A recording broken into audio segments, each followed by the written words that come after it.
Vārds deputātei Viktorijai Pleškānei.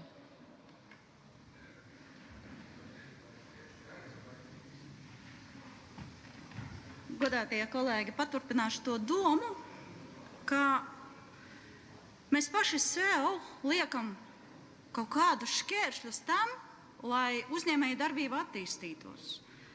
Jā, citās valstīs tas ir normāli, ka ir uzņēmēja darbība, ka notiek tirdzniecība jebkurā valodā.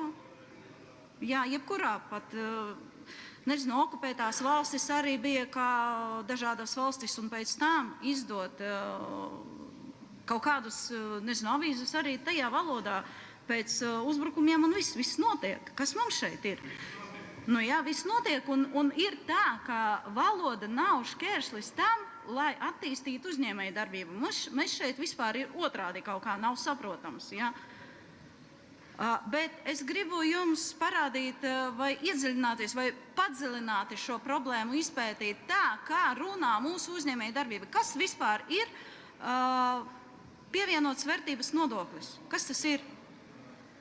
Uzņēmējs viens, kuram notiek kaut kāda tirdzniecība, atrod pircēju un samaksā valsti pievienotu vērtības nodokli par to, ka viens atrada otru un valsts iejaucās šajā darīšanā, lai paņemt ko?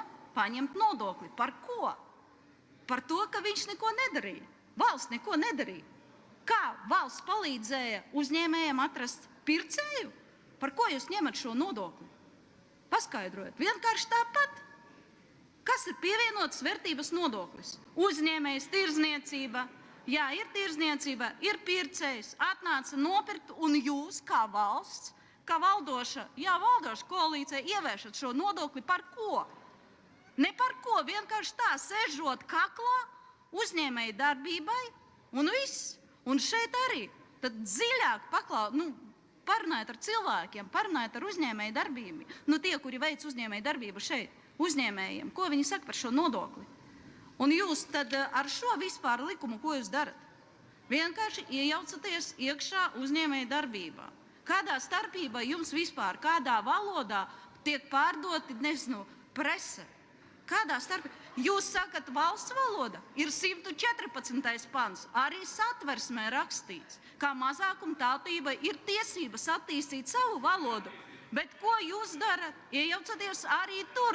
Jūs arī neievērojat savu pat satversmi. Neievērojat, ir 114. pants, kurš aizliedz, vai kurš tas ir īsta diskriminācija pret cilvēkiem. Kāpēc man tiek aizliegts, teiksim, nelasīt, bet pirkt kaut kādus izdevumus, kuri ir dārgāki? Lūdzu, atbalstīt šo priekšlikumu. Pleškānes kundze, jūs arī esat zvērējusi satversmei.